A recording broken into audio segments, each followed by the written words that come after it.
dalam organisasi. Okey. Penyalahgunaan kuasa. Sekejap Okey. Penyalahgunaan kuasa apabila seorang yang mempunyai kuasa penting dan kuasa dominan membawa maksud bahawa dia tu boleh menguasai orang lain. Dia bos lah, dia besar dalam sesebuah organisasi.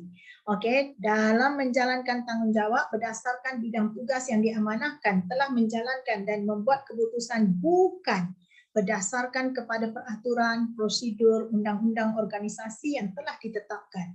Contoh, saya ialah CEO. Saya ni menguasai syarikat ni, Chief Executive Officer. Lalu apa berlaku ialah sepatutnya kalau saya nak ambil pekerja mesti ikut peraturan, ikut prosedur. Lalu apa berlaku iaitu saya tak ikut prosedur. Saya ambil je sebab dia ialah anak saya. Boleh nampak tak? Saya ambil. Boleh faham? Tak bolehlah macam tu. Orang lain dah berderet-deret dekat sana. So saya salah guna kuasa. Okay? Contoh, penggunaan kedudukannya untuk mendapatkan maklumat sulit. Okay? Untuk mendapatkan maklumat sulit organisasi dan menyalahgunakan maklumat tersebut. Since dia CEO, dia ada tahu semua maklumat-maklumat yang bukan biasa. Maklumat-maklumat yang sulit dia ada. Lalu apa berlaku? Dia pergi jual maklumat ni kepada orang lain. Kemudian dia boleh juga gunakan wang. Wang siapa? Kalau dia guna wang dia sendiri tak apalah. Dia pergi guna wang organisasi, okey? Wang syarikat. Lalu apa dia buat? Dia guna wang organisasi untuk tujuan sendiri. Boleh nampak tak? Untuk tujuan dia sendiri. Okey, bukan untuk kegunaan organisasi. Kemudian dia memberi peluang pekerjaan atau perniagaan pada anak dia, saudara mara dia, sahabat handai dia. Boleh nampak? Sahabat handai that mean kawan-kawan dia. Okey, meluluskan tender untuk kepentingan diri, keluarga, saudara mara, siapa-siapa yang dia bagi saya duit sikit, okey saya luluskanlah. Boleh nampak? Since saya menteri lah dalam organisasi ni, saya menteri, okey?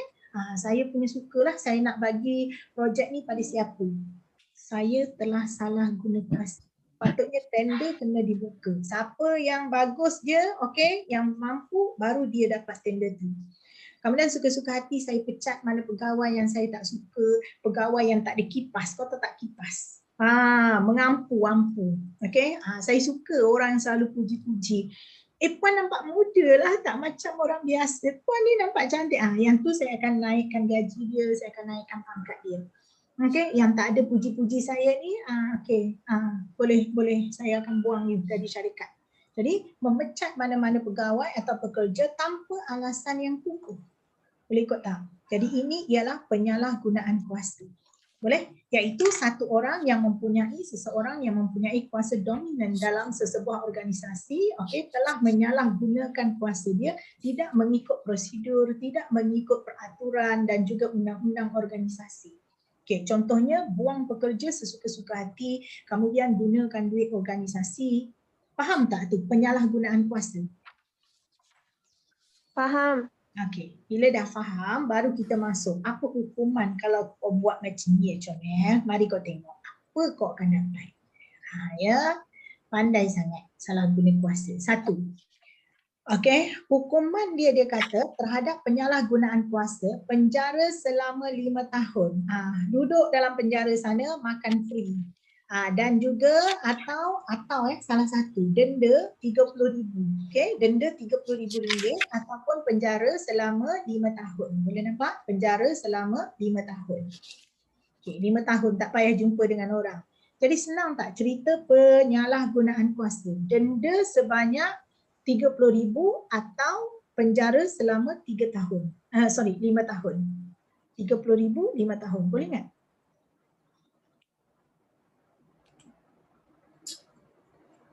Tanya boleh ingat ke tak boleh ingat pun ya. Boleh cikgu. Boleh ya? Okey. Mari kita tengok lagi tanggungjawab sosial ya. Mari kita tengok pula tanggungjawab sosial. Okey, mari tengok.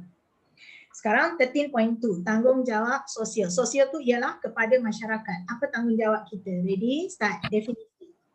Merupakan satu kewajipan ataupun tanggungjawab pihak pengurusan organisasi dalam membuat keputusan dan mengambil tindakan yang perlu demi menjaga kebajikan dan kepentingan masyarakat serta organisasi.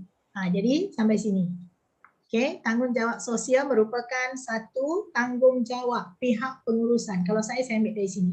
Tanggungjawab pihak pengurusan organisasi, okey, dalam membuat keputusan dan mengambil tindakan demi menjaga kebajikan masyarakat. Pada masa yang sama, kena jaga juga kebajikan organisasi. Jadi jaga kebajikan masyarakat dan juga jaga kebajikan organisasi. Boleh macam mana? Okey, mari kita tengok lagi. Okey, sekejap. Nak ambil anak. Okey. Seterusnya, organisasi dan pihak pengurusan sebagai pembuat keputusan seharusnya membuat sesuatu keputusan berdasarkan kepada kepentingan sosial dan juga kepentingan ekonomi. Jadi kalau katakan kamu ialah pihak yang akan membuat keputusan, keputusan yang kamu buat seharusnya memberi kebaikan, boleh nampak, kepada siapa? Bukan hanya kepada organisasi ada kebaikan, dia juga memberi kebaikan kepada masyarakat.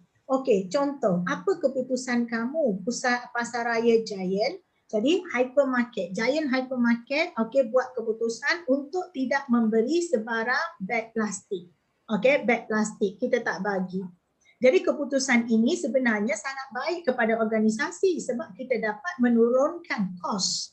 Okey, plastik beg tu mahal, Jamel, boleh faham tak? You tengok sekali pakai banyak mana, boleh faham? Jadi apa berlaku iaitu kos dikurangkan, maka untung kita akan meningkat. Boleh nampak? Pada masa yang sama, dia memberi kebaikan kepada masyarakat sebab tak berlaku pencemaran kepada masyarakat. Itulah tanggungjawab sosial.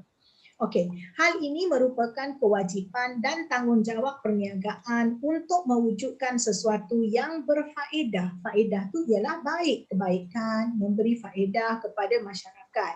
Masyarakat tu termasuklah masyarakat setempat, masyarakat keseluruhan. Kalau masyarakat setempat tu pekerja, pelanggan. Okey, masyarakat keseluruhan ni contohnya kepada warga negara Malaysia, boleh nampak, kepada warga negara Malaysia, okey, kepada dunia dan alam sekitar di samping meningkatkan keuntungan syarikat. So we are talking now about tanggungjawab sosial.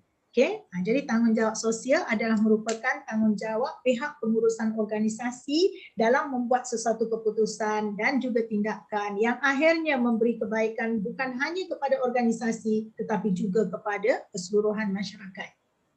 Okey, boleh ingat tak definisi tanggungjawab sosial? Boleh, Chin? Boleh, Cikgu. Boleh, ya? Okey. Seterusnya, cikgu tengok nama-nama yang di situ. Okey. Pihak-pihak yang berkepentingan. Nama lain bagi pihak-pihak yang berkepentingan selalu kita sebut pihak yang berkepentingan, stakeholders. Sekarang kita ada lagi satu nama, pemilik taruh. Okey, pemilik taruh tu ialah pihak yang berkepentingan. Okey. Merupakan individu. Ni definisi dulu. Pihak yang berkepentingan ataupun pemilik taruh merupakan individu atau sekumpulan individu atau institusi yang mempunyai kepentingan ataupun ada hak. Okey, keempunyaan. Keempunyaan ialah pemilikan. Keempunyaan ialah pemilikan tertentu dalam sesebuah organisasi dan aktivitinya. Sekarang pemilik taruh atau stakeholders kita kepada dua. Satu, primer. Okey, primer. Satu lagi sekunder. Boleh nampak tak? Sekunder. Primer ni membawa maksud, primer tu ialah dalaman. Dalaman. Sekunder tu ialah luaran. Siapa yang dalaman? Sekejap, nak ambil kanak-kanak. Siapa ni? Kairong. Tak boleh ambil pula Kairong. Sekejap. Okey. Sekarang apa berlaku iaitu stakeholders ada dua, satu stakeholders primer, satu lagi sekunder. Okey, cuba kita tengok. Dalaman tu ialah dalam organisasi itu sendiri dan mereka ni sangat rapat dengan kita. Mari kita tengok. Mereka ada kepentingan secara langsung dengan organisasi. Mereka terdiri daripada pekerja. Kalau seandainya Giant Hypermarket tutup, maka pekerja kehilangan peluang pekerjaan. Bila tak ada pekerjaan, tak ada pendapatan. Tak ada pendapatan, boleh nampak tak? Taraf hidup mereka akan jatuh. Anak-anak tak boleh pergi sekolah. Pemegang saham, orang yang membeli saham Giant Hypermarket, pembekal kepada pasaraya Giant. Pelanggan, okey, mak kita selalu pergi Giant beli ayam, beli beras. Okey, peruncit-peruncit, boleh faham? Yang duduk dalam pasaraya Giant tu dan juga pemborong, okey, yang hantar barang-barang ke Giant. Jadi apa berlaku iaitu, okey, pemborong yang nak beli barang-barang dari Giant, kalau beli banyak, Giant bagi diskaun misalnya. Jadi Pihak berkepentingan ataupun pemilik taruh, stakeholders, ada dua. Satu primer yang terdiri daripada pekerja, pemegang saham, pembekal, pelanggan, peruncit dan juga pemborong. Beli dari situ, borong dari Giant. Alright.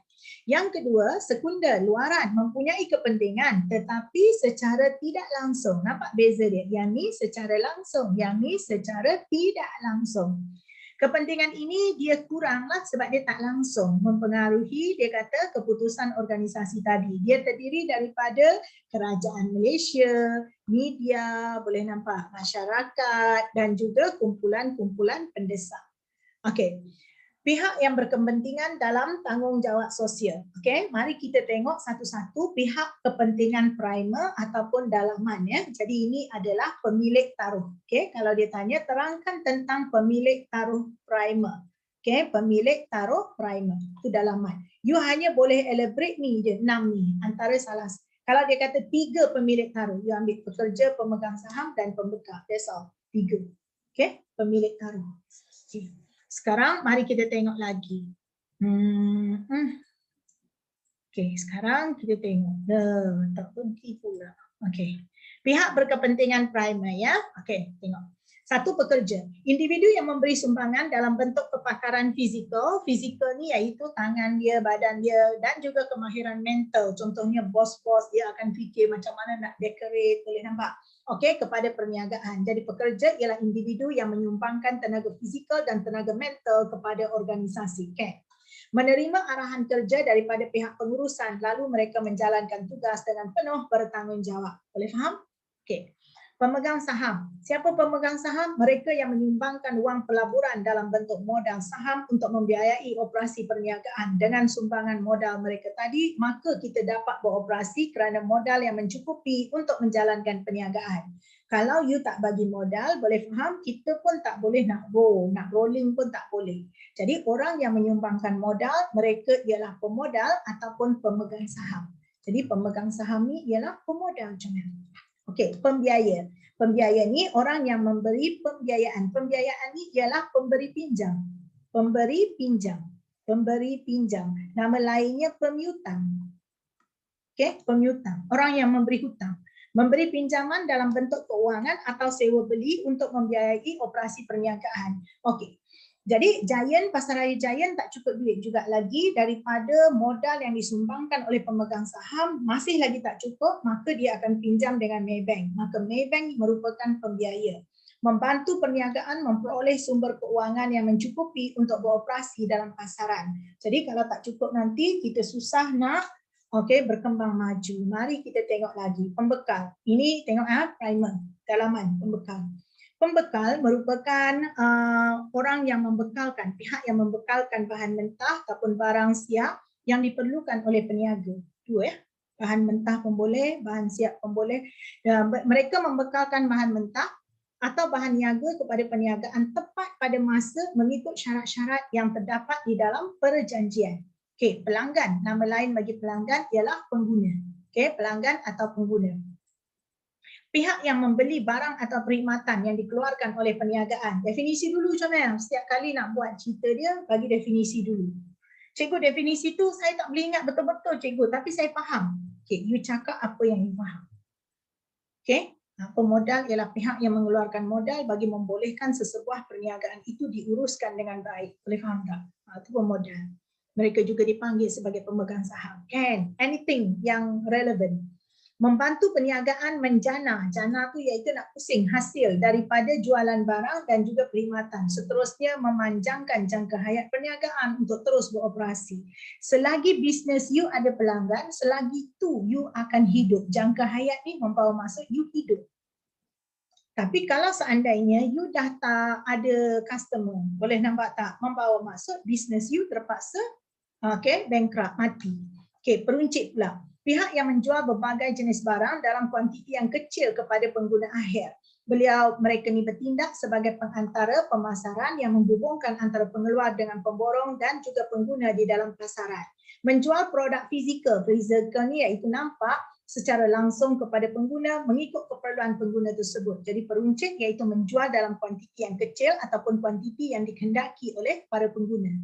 Okey, manakala pemborong iaitu mereka yang membeli produk fizikal secara pukal. Pukal ni iaitu secara banyak daripada pengeluar dan menjual semula kepada peruncit dalam kuantiti yang kecil. Mereka ini pemborong tadi bertindak sebagai pengantara antara pengeluar dengan peruncit. So antara pengeluar dengan peruncit dekat tengah-tengah ni ada pemborong, orang tengah. Okey, ataupun pengguna akhir di dalam pasaran. Kalau dia tak jual kepada peruncit, membawa maksud dia ialah pengeluar, kemudian dia pemborong, kemudian dia terus pergi kepada pelanggan. Can also. Okey, jadi pemborong terus jual kepada pelanggan. Okey, so ini ialah 7 pihak yang berkepentingan primer, iaitu dalaman. Saya rasa yang ni tak susah sebab kita dah belajar di chapter di semester 1. Ingat tak? Ingat juga. Ingat Okey, mari kita tengok pihak berkepentingan sekunder iaitu luaran pula. Okey, pihak yang berkepentingan sekunder iaitu luaran. Okey, kita tengok kerajaan, media, tengok kerajaan dulu. Okey, kerajaan. Yang ni luar. Kalau bisnes kita tak ada pun, kerajaan banyak lagi bisnes-bisnes yang lain. Kerajaan boleh pungut cukai, boleh faham tak? Tapi kalau ada kita, bertambahlah lagi cukai dia. Okey? Nanti kerajaan dapat hasil lebih banyak. Okey, seterusnya comel. Kerajaan. Kerajaan merupakan badan pemerintah yang mentadbir sesebuah negara untuk memastikan perjalanan organisasi adalah teratur dan sistematik. Sistematik itu adalah bersistem. So itu ialah definisi kerajaan. Cikgu, saya tak suka definisi ini. Saya suka definisi lain. Kerajaan adalah merupakan pihak yang bertanggungjawab untuk mentadbir sesebuah negara, tempat sesebuah perniagaan itu beroperasi. Kan? Boleh. Kerajaan berkuasa untuk menggubal undang-undang. Okey, apa kerja kerajaan? Gubal undang-undang. Kemudian membentuk peraturan, membuat kawalan supaya dapat menjamin sistem perniagaan berjalan dengan lancar. Boleh faham? Ingat tak cikgu kata cutthroat competition, iaitu persaingan potong leher. Persaingan potong leher adalah tidak dibenarkan sama sekali. Okey, kamu jangan nak buat cutthroat competition, bunuh semua orang lain punya bisnes.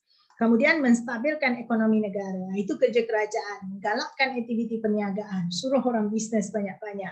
Meningkatkan guna tenaga. Boleh faham? Guna tenaga ni kita nak suruh lebih ramai buruh diambil bekerja. Ingat kalau ada buruh, kemudian ada mesin. Sekarang mesin menganggur, buruh also menganggur. Kedua-duanya adalah menganggur.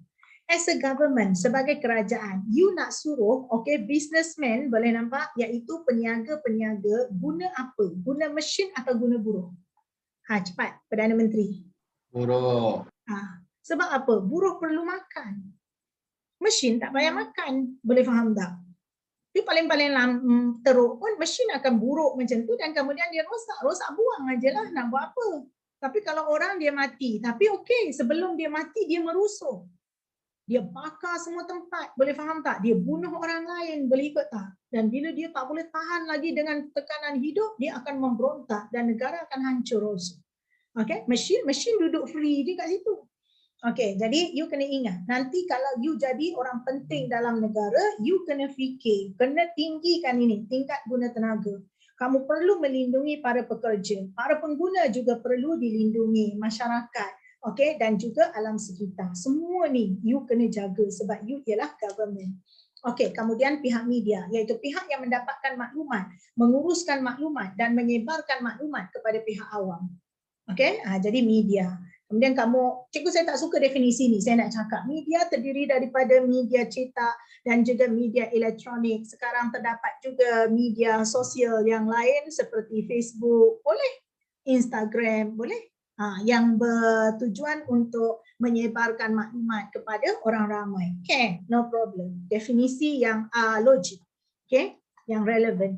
Saluran komunikasi yang digunakan untuk menyampaikan maklumat tentang barang yang ditawarkan di pasaran sama ada media cetak maupun media elektronik. Dia membantu orang awam memperoleh maklumat yang terkini dalam aktiviti perniagaan, keadaan pasaran, kedudukan ekonomi, kedudukan negara dan juga kedudukan antarabangsa. Boleh faham tak? Jadi keadaan pasaran di dunia pada hari ini, keadaan dia macam mana?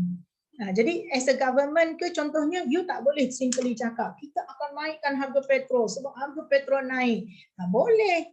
Semua orang tahu, media massa tahu bahawa harga petrol di dunia sudah pun jatuh. Tiba-tiba pula harga petrol kita pula yang naik. Datang dari mana? Boleh faham? Sebab dia tu adalah kuasa pasaran.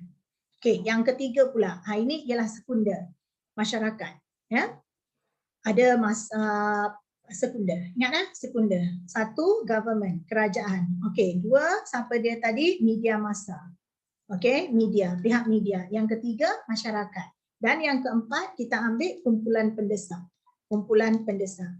Masyarakat ialah komuniti setempat di mana organisasi menjalankan aktiviti perniagaan yang menjadi pelanggan dan pengguna produk yang dihasilkan dan dipasarkan oleh perniagaan. Jadi, you ialah bisnes apa? You ialah Giant Hypermarket. Duduk kat mana? Dekat Seri Gombak. Jadi semua penduduk dekat area Gombak, Seri Gombak tu adalah merupakan masyarakat setempat.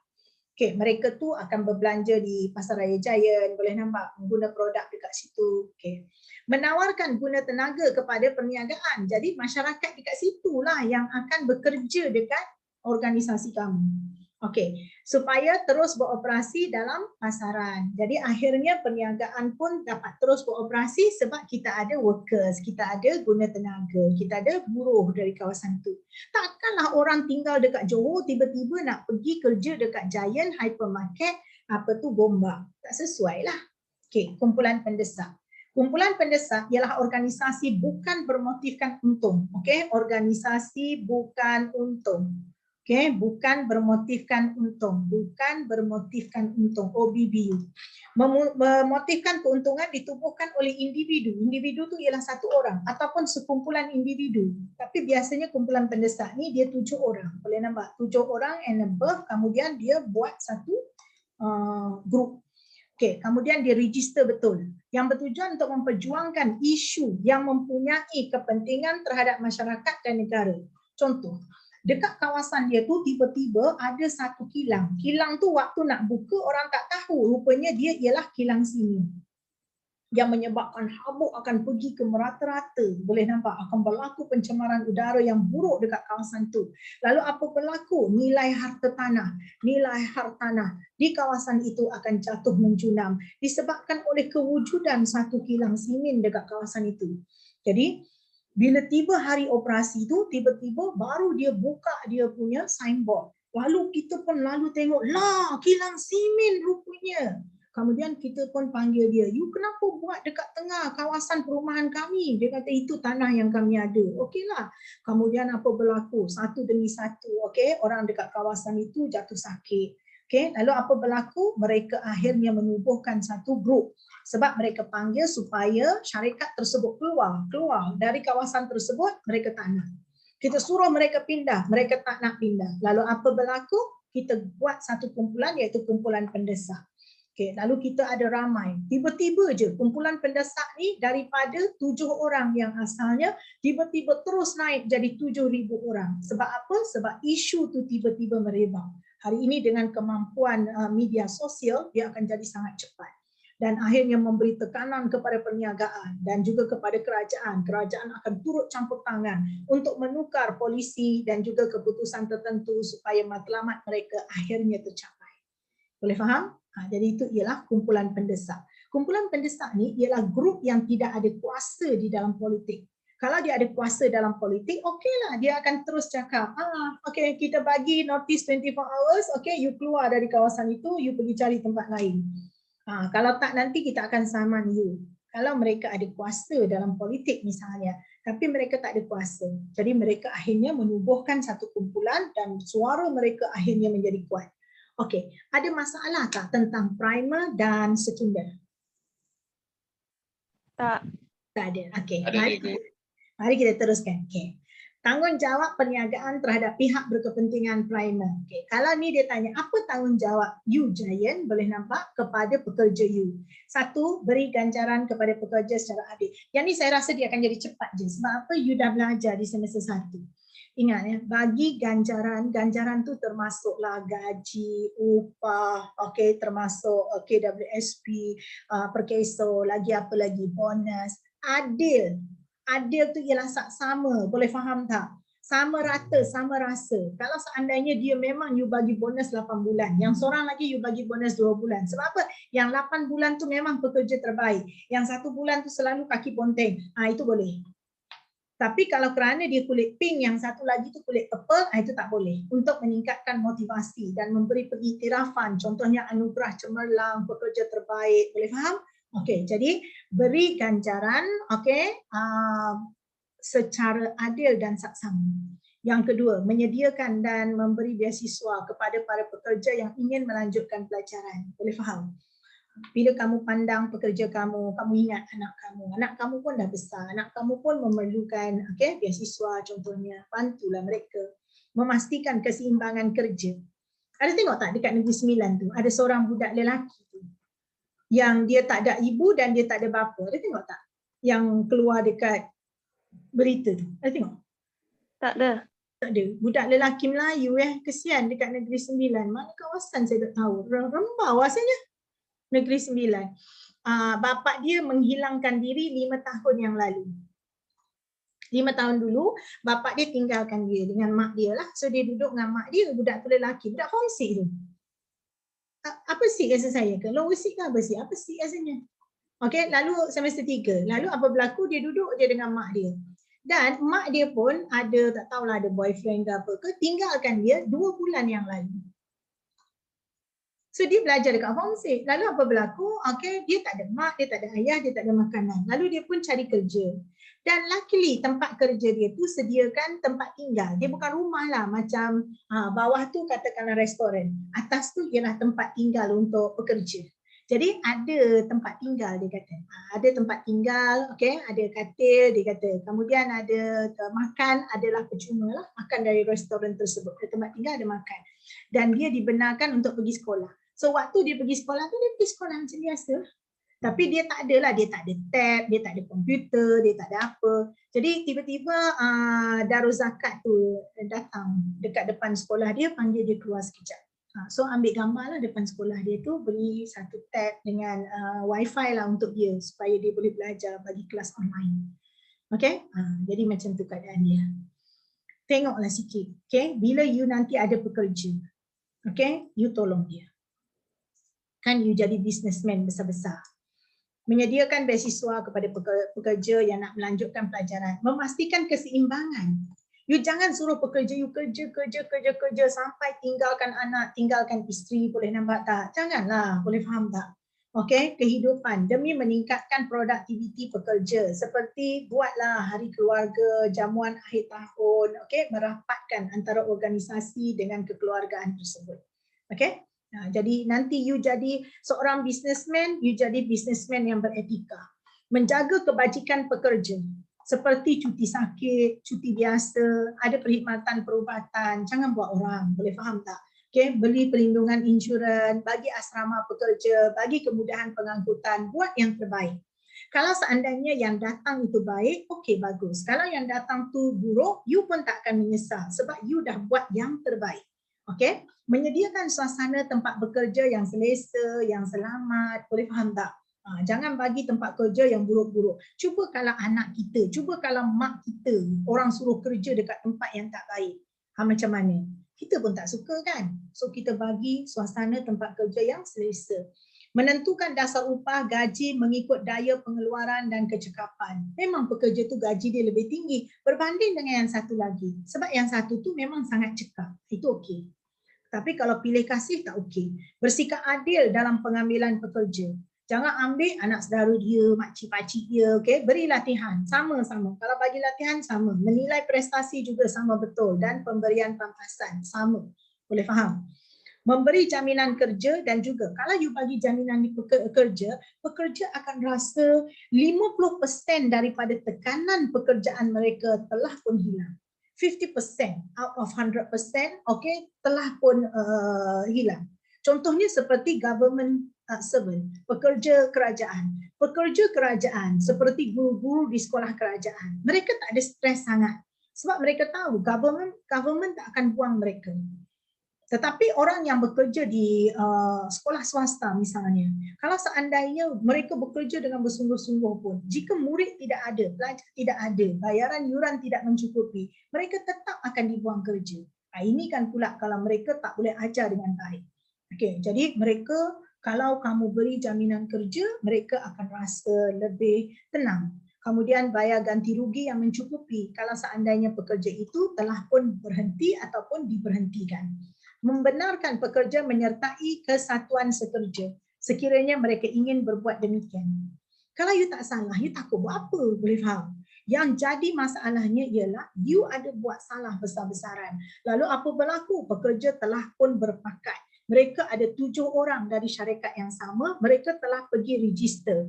Okey, apa nama syarikat? Apa nama kesatuan dia? Kesatuan Sekerja Pusat Tuition Kasturi. Nanti apa dia buat? Dia pergi lawan dengan itu majikan. Lalu you cakap, siapa yang join ini kesatuan sekerja PTK, kita akan buang dia 24 jam. You ialah orang yang tidak beretika. Boleh nampak? You memang berhak. Tapi you tak beretika lah tu. Sekiranya mereka ingin berbuat demikian, dia buat. Mengambil kira pendapat. Tengoklah sikit pendapat orang, idea orang dan juga pandangan pekerja. Jadi ini ialah apa tanggungjawab organisasi kepada para pekerja. Boleh Syamil? Boleh. Boleh. Okey, seterusnya kepada pemegang saham. Mari kita tengok. Kepada pemegang saham pula, okey, kita pun ada kepada pemegang saham. Mari kita tengok. Satu, apa yang kita patut buat? Okey, satu ya. Memastikan pulangan yang baik. Pulangan tu ialah untung. Okey, kepada pemegang saham kita kena pasti untung yang agak logik lah dengan pelaburan yang mereka buat tadi. Jadi mereka bagi pada kita modal. Okey, mereka ialah pemegang saham ataupun pemodal. Dia bagi kita modal 2 juta. Kita bagi dia untung 20 sen. You ingat dia gembira. Modal 2 juta. Kurang-kurang pun untung 200,000 sebulan. Logik lah. Macam tu. Menggunakan sumber keuangan perniagaan dengan cekap. Cekap ni membawa maksud tidak wujud sebarang pembaziran. Jangan membazir-bazir. Jangan. Kemudian dengan penuh tanggungjawab.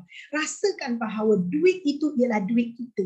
Kalau duit kita, orang suka-suka hati buat main macam tu, kita susah-susah cari, orang happy-happy je enjoy duit kita, apa kita rasa? Jadi kalau seandainya pemodal bagi kepada kita 2 juta, itu ialah suatu amanah yang besar.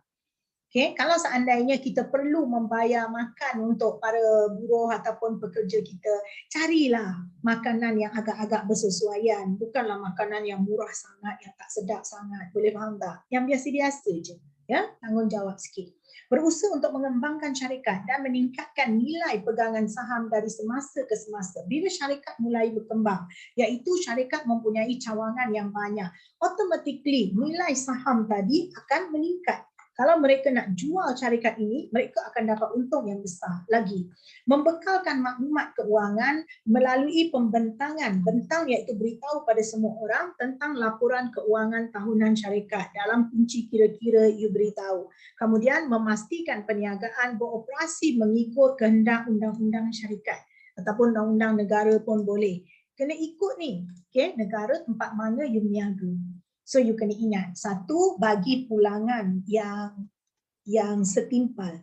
Bagi pulangan yang setimpal. Dua, guna keuangan dengan cekap dan penuh tanggungjawab. Boleh nampak, rasakan bahawa itu ialah duit. So ingat, bila nanti you jadi CEO, Chief Executive Officer atau you jadi pemilik syarikat, walaupun you jadi pemilik syarikat, bukan semua modal tu you punya. Ada modal orang lain yang contribute, makcik-pakcik you yang contribute. Rasakan bahawa duit tu ialah duit kamu.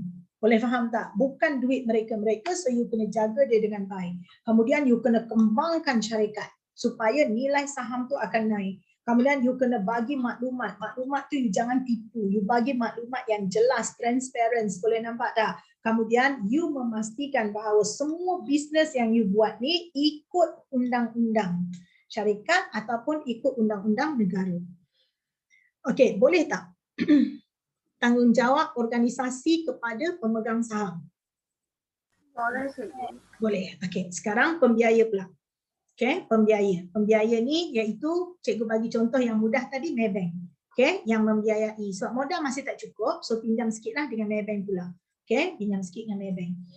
Okay, membayar balik pinjaman tepat pada masanya. Contoh pembiaya Maybank tadi.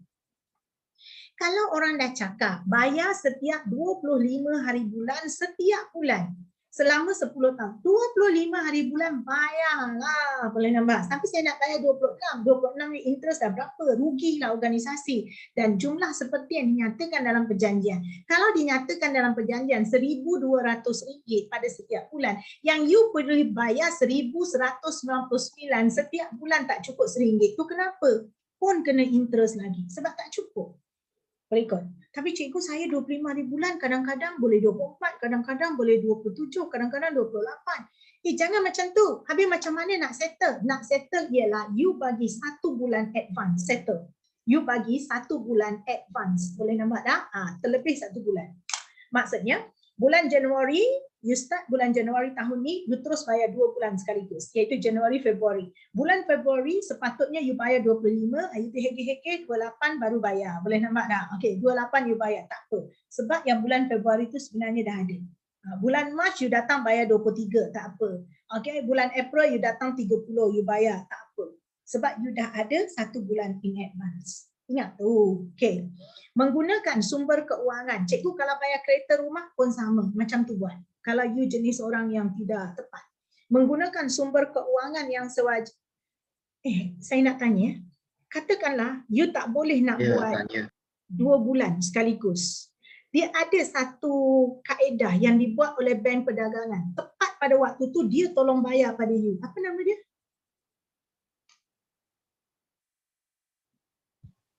Cikgu, ansuran tetap.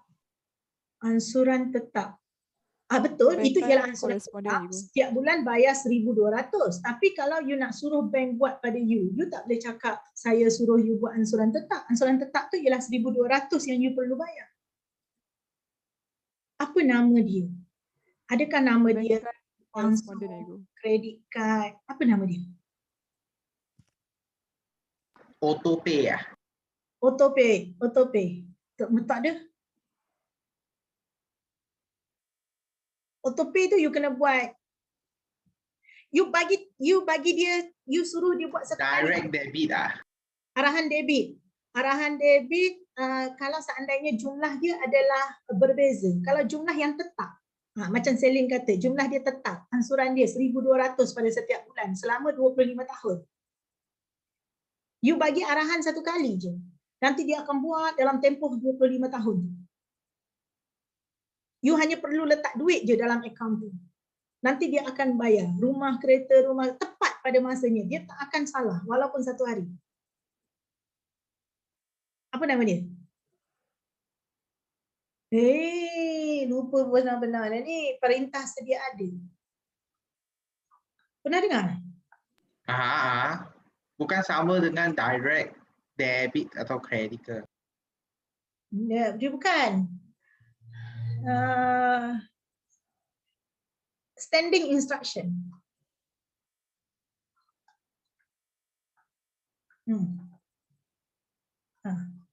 Nama lainnya, standing instruction. Dia kalau debit langsung yang you cakap tadi, kalau seandainya jumlah dia tak sama. Contohnya macam bil air, bil api, boleh nampak dah. Bil air, bil elektrik itu kita pakai debit langsung. Macam yang you cakap tadi. Tapi kalau perintah sedia ada atau in English ialah standing instruction, dia adalah untuk bayaran yang berulang-ulang pada tarikh yang sama serta jumlah yang sama. Itu ialah perintah sedia ada. Ya, di Bank Perdagangan. Bank Perdagangan boleh buat ni. Okay, kalau you tak boleh buat, Bank Perdagangan boleh buat. You hanya letak duit je dalam akaun you satu. Okay. Menggunakan sumber wang yang sewajarnya untuk dapat keuntungan. Membekalkan maklumat keuangan dengan lengkap dan jujur. Kalau seandainya bank tanya, kenapa, apa masalah? You cakaplah kalau you ada masalah. Okay? Nanti dia boleh tolong strukturkan balik hutang you. Okay? Dia boleh menstrukturkan balik hutang you. Hutang mana yang boleh dicantum, hutang mana yang boleh dilewatkan, hutang mana yang perlu dibayar lebih awal. Okay? Dia boleh. Memastikan tahap keberuntungan perniagaan yang tinggi supaya kamu mampu untuk bayar balik hutang tadi plus dengan faedah. Okay, bayar balik hutang plus dengan faedah. Ingat ya, kalau dalam Islam kamu berhutang, kiralah kamu berhutang dengan apa? Kamu berhutang dengan saya ke, kamu berhutang dengan kawan kamu ke, boleh nampak. Tetapi kamu memang tak ada niat pun untuk bayar. Kamu memang tak ada niat untuk bayar. Contoh, kamu hutang dengan Maybank. Kamu harap Maybank bagi kamu 200,000. Kemudian kamu ingat kamu nak lari keluar dari Malaysia dah, lepas tu kamu niat tak nak bayar. Sebenarnya dia bukan hutang. Dia ialah curi. Boleh nampak tak? You sedang mencuri. Boleh faham? You tipu orang bukan? You tipu orang. You sendiri ada niat dalam hati. Janganlah. Cuba kalau orang curi duit you, apa you rasa? Okay? Cukup masa bayar kepada pembiaya. Okay, pembekal pula. Kepada pembekal, apa tanggungjawab kita? Apa etika kita kepada pembekal? Memastikan semua syarat kontrak dinyatakan dengan jelas, dipersetujui sepenuhnya dan dipatuhi. Kecuali memang dah tamat atau lepas tu kita ubah. Itu kecuali lah.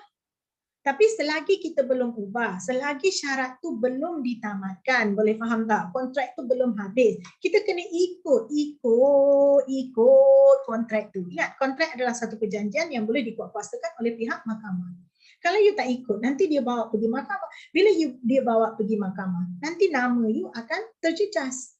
Okay. Kepada pihak pembekal, okay, kita mesti memastikan ikut semua perjanjian, okay, kecuali kalau sudah diubah. Membayar pembekal, bayar dia sebagaimana telah ditetapkan, iaitu dari aspek jumlah dia berapa. Jangan ambil daripada pembekal 50,000, bayar 5,000. Mana boleh macam tu, kecuali memang pembekal tu bagi. Boleh nampak masa yang telah pun ditetapkan. Ikut, boleh faham tak?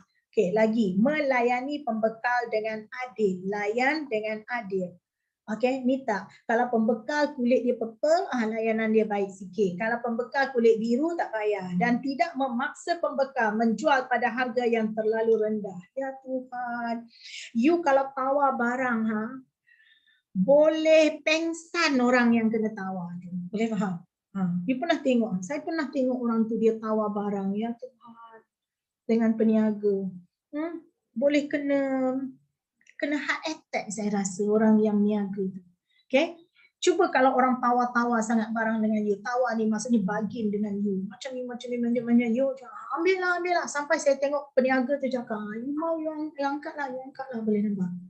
Kemudian dia rasa, oh saya menang, saya puas hati. Buat apa you puas hati di atas barang orang macam tu? Okay? Jadi kalaupun kita tak nak beli barang orang, tapi jangan menunjukkan yang kita ni tidak bermoral. Boleh faham? Beretika sikit. Okay, kepada pelanggan, apa patut kita buat? Jual pelbagai pilihan barang pada harga yang berpatutan. Bila ada banyak pilihan, orang akan jadi lebih suka. Tak semua orang suka sos cili pedas. Ada orang suka sos cili manis sikit. Ada orang suka sos cili yang masam sikit. Ada orang suka sos cili dengan garlic. Boleh faham tak? Jadi you buat macam-macam supaya dapat memenuhi kepuasan para pelanggan. Kemudian keluarkan barang yang berkualiti, bersih, selamat digunakan. Boleh faham tak? Ni foto-foto keluar dari toilet terus pergi uli roti canai. Ya. Boleh faham? Tangan pun tak cuci, lagi pakai cincin besar-besar ni, cincin ni, mata besar-besar ni cincin. Tadi baru buang air besar. Cuba you bayangkan. Cuba tak boleh bayangkan. Mengenakan harga yang berpatutan, okay, tidak mengaut keuntungan yang berlebihan. Kaut ni ialah lapsai, sapu bersih. Okay, jangan ambil keuntungan yang berlebihan. Ingat ya, kalau you ambil keuntungan yang berlebihan, memang betul you kelihatan banyak dari aspek duit. Tapi berkat dalam kehidupan you tu tak ada, keberkatan tu tak ada. Apa yang benar? Duit tu hilang tak tahu mana. Sama ada, okay, duit tu akan hilang tak tahu mana. Sama ada duit tu orang curi ke, boleh nampak tak? Ataupun duit tu tak sempat pakai, tidak sempat dipakai. Tengok ya, wang yang paling tidak berguna,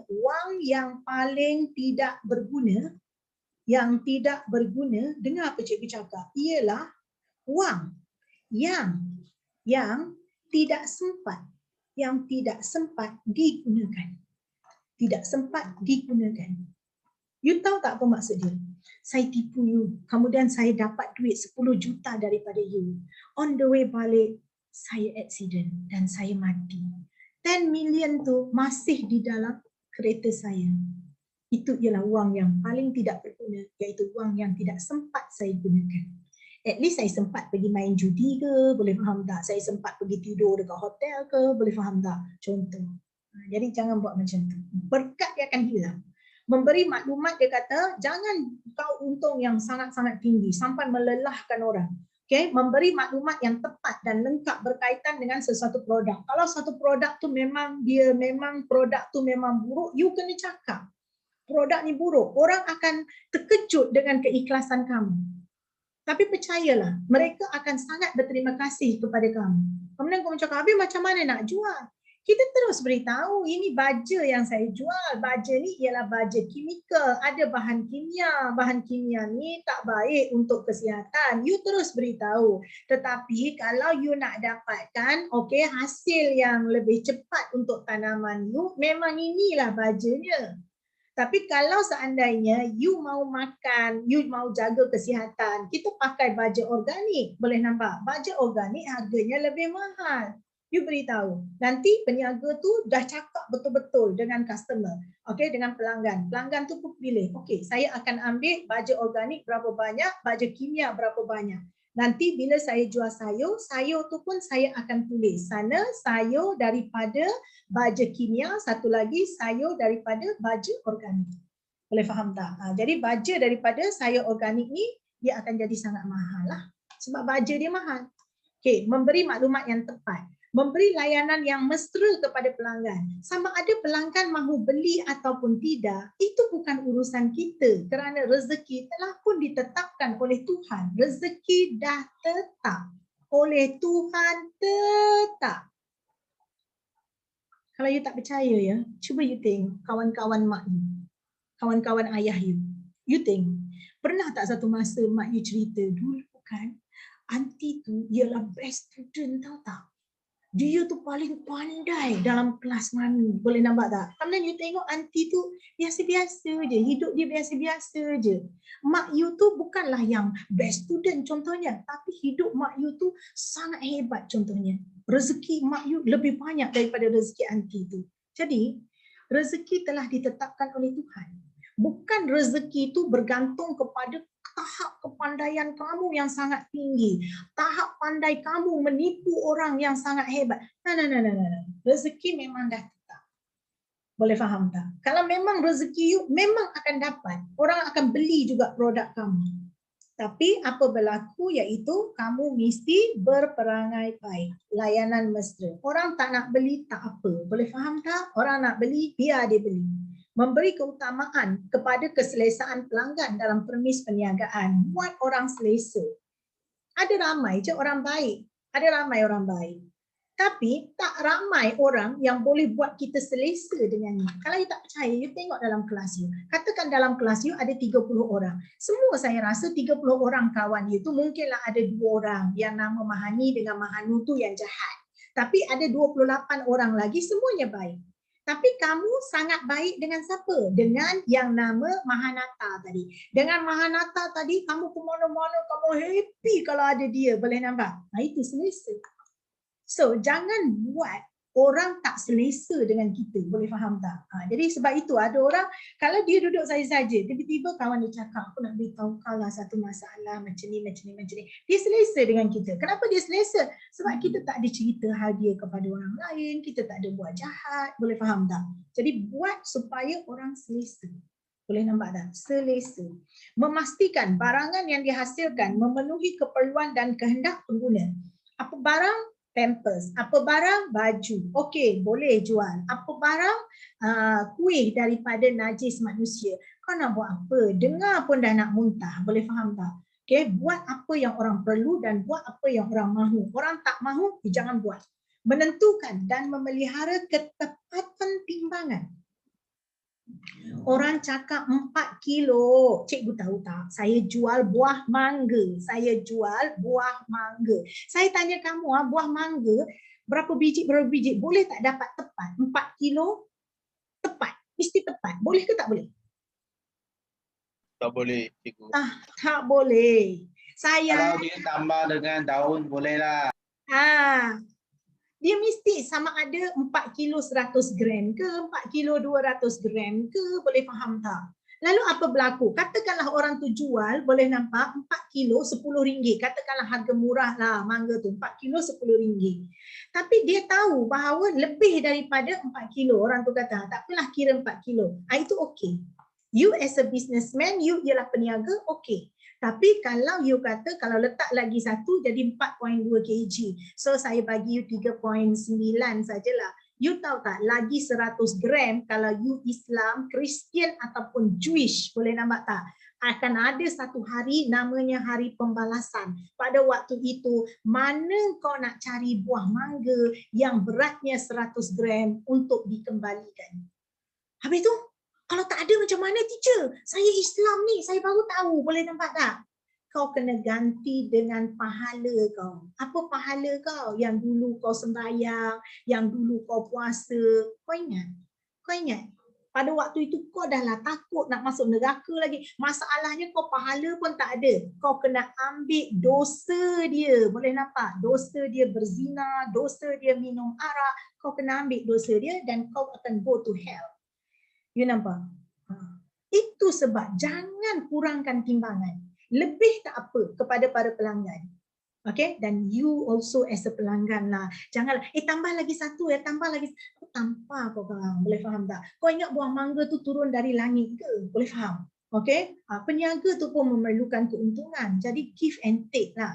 Kalau tengok dah lebih 4.2 kg, tambahlah, saya tambah sikit lah, saya letak 11 ringgit, boleh? Dia pun kata, oh terima kasih. Walaupun you hanya tambah hanya 1 ringgit. 1 ringgit tu tak buat you kaya lah. Okey, sukatan bagi barang-barang yang dijual. Menawarkan penggantian, you offer dia. Barang tu memang dah rosak, saya gantikan macam mana? Saya tolong baiki, okay? Atau saya bagi you ganti rugi. Ingat tak hari tu cikgu pernah cerita pada kamu bagaimana telur itik yang masak lemak tu rosak? Ada tak? Tak ada. Tak ada. Ada kan? Cikgu kata orang tu beli telur, kemudian dia nak masak lemak, dia dah siap semua, kemudian dia pecah telur yang ketiga tu busuk. Kemudian asuh tu ada kan? Ada. Bila dia bising sahaja, peniaga tu cakap dengan dia, saya ganti, you beli 3, dia ganti 10. Macam kenapa? Saya beli 3 je, boleh nampak? Dia kata, sebab you punya santan itu semua saya tak boleh bayar balik. You nanti tolong pecah satu-satu dulu, baru you masuk. Nanti rosak you punya lauk. Okey lah. Dia asuh tu bising, beritahu semua orang dekat flat tu, dekat blok apartment tu semua dia beritahu. Penuh orang masuk kedai dia. Boleh faham? Jadi itu adalah merupakan iklan secara tidak sengaja. Okay? Kelemahan perkhidmatan. Jadi bila berlaku sahaja orang beritahu. Ada satu pauke tu ya, dia India Muslim tau, dekat kampung saya tu. Bisnes dia sangat maju. Tiba-tiba saya balik, waktu tu belum pandemik lah. Sekarang saya tengok, besarnya dia punya restoran. Restoran dia sangat besar. Ada banyak lah restoran lain, kedai-kedai makan lain. Saya tengok besarnya restoran dia. Kemudian according to waktu tu my late father kata, dia kata, you tahu tak, kata dia, apa yang dia buat? Katakanlah you duduk dekat kedai dia tu, kemudian you order nasi goreng lah contohnya. Dia cakap, nasi goreng Cina satu, nasi goreng Cina maksudnya nasi goreng yang putih. Boleh nampak? Sebab Cina kan putih. Okey. Nasi goreng Cina satu, nanti dia pun you datang. Kemudian you makan. You makan, kemudian you tinggal. Nasi tu masih banyak lagi. Bila nasi tu masih banyak lagi, bos tu akan pergi dekat nasi tu. Orang tu dah siap bayar dah semua. Orang tu pergi dekat tempat bayaran, bos tu cepat-cepat pergi kat nasi tu. Kemudian bos tu akan makan. Kalau dia rasa masakan tu betul, okey, dia tak apa-apa. Tapi kalau dia rasa masakan nasi goreng tu masin misalnya, sampai tak boleh makan, tetapi customer tu tak ada pun beritahu dia, apalah nasi goreng macam garam yang tertumpah dalam nasi, tak ada komplain apa-apa. Dia cepat-cepat kejar pelanggan tu. Walaupun cashier dia dah bayar, dia pulang balik duit orang tu. Dia kata, mau ganti tak? Kata dia, nanti you lapar. Gantikan apa? Masakan yang lain. Saya rasa nasi goreng tu masin. Tak apa. Orang tu kata, tak apa. Saya pulang balik duit you. Dia pulang balik duit orang tu. Boleh faham tak? Tengok. Betapa keikhlasan dia itu. Okay? Menawarkan penggantian. So, kalau barang tu rosak, you tolong ganti. Tak bankruptnya you. Boleh nampak tak? Okay? Tolong baiki barang tu.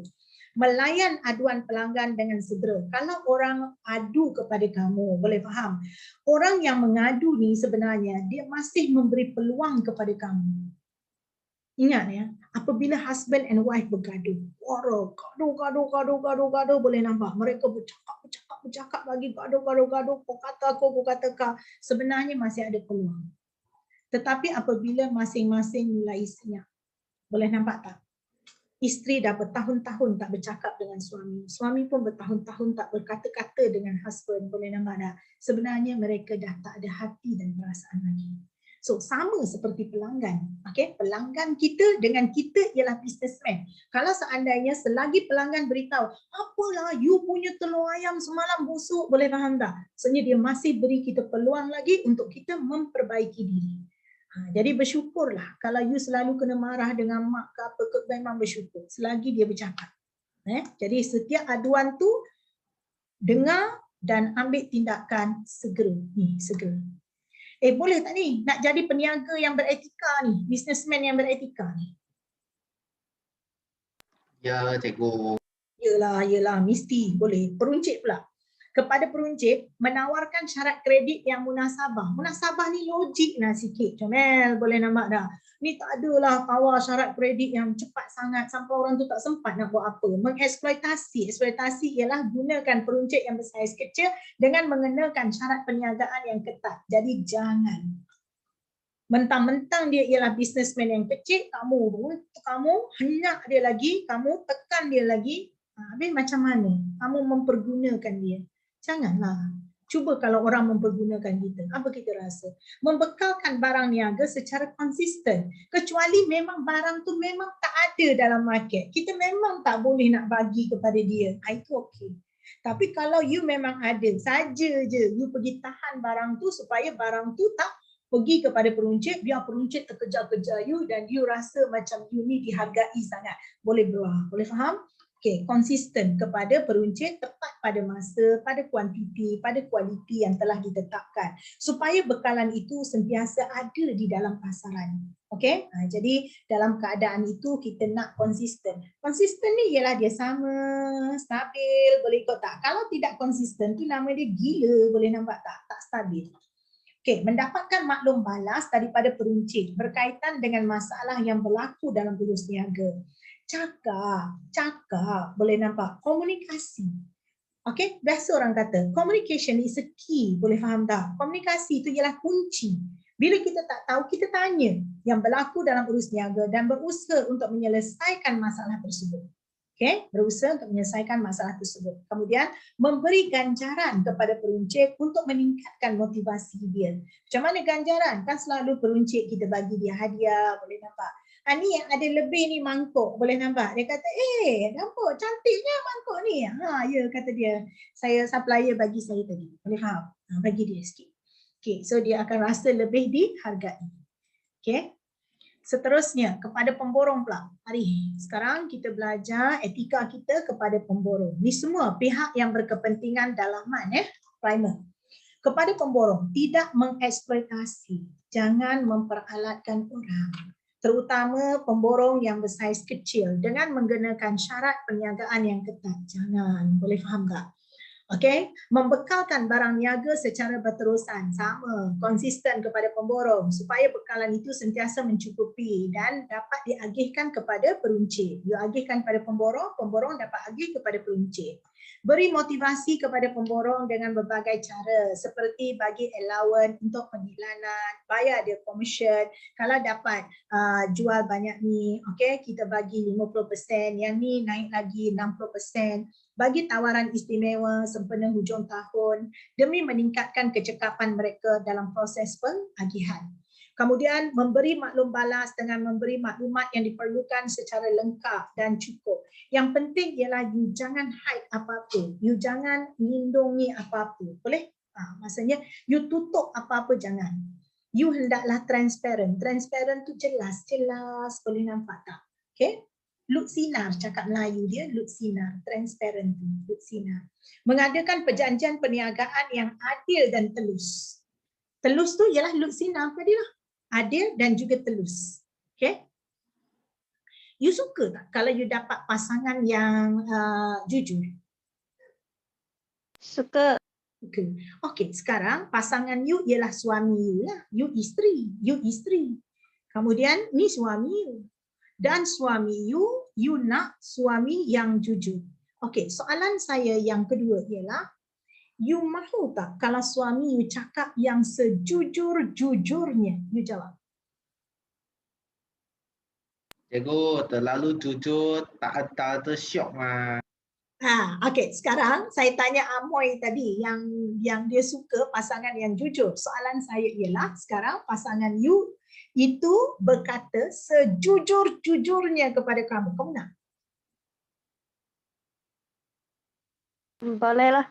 Boleh lah. You sure? Boleh nampak. Dia akan cakap yang sejujur-jujurnya. Sebenarnya saya nak kat kawan kamu, bukan saya nak kat kamu. Boleh nampak. Yang sejujur-jujurnya sebenarnya kamu ni pendek. Boleh nampak tak? Jadi itu sebab Cing kata, cikgu jangan jujur sangat. Boleh faham tak? Walaupun you adil dan telus, bukan semua benda you boleh cakap. Boleh faham? Okay, ada benda yang you tak payah jujur sangat. Boleh nampak? Bukan kata suruh you tipu. Kalau isteri tanya, saya cantik tak? You dah tahu isteri you tak cantik. You diam saja dan you senyum dan you belah.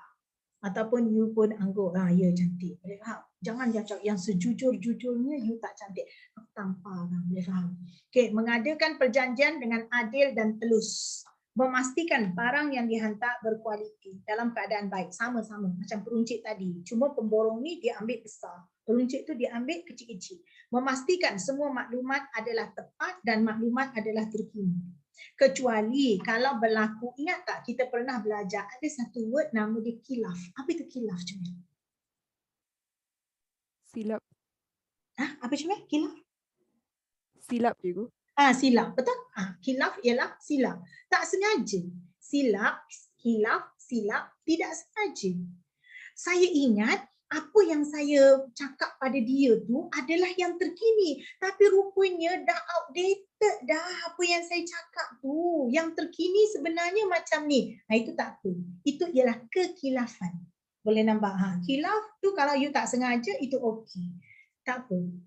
Okay, tapi kalau you sengaja-sengaja menipu, ada niat, itu tak okey. Itu tak okey. Boleh habis primer, sekarang masuk sekunder.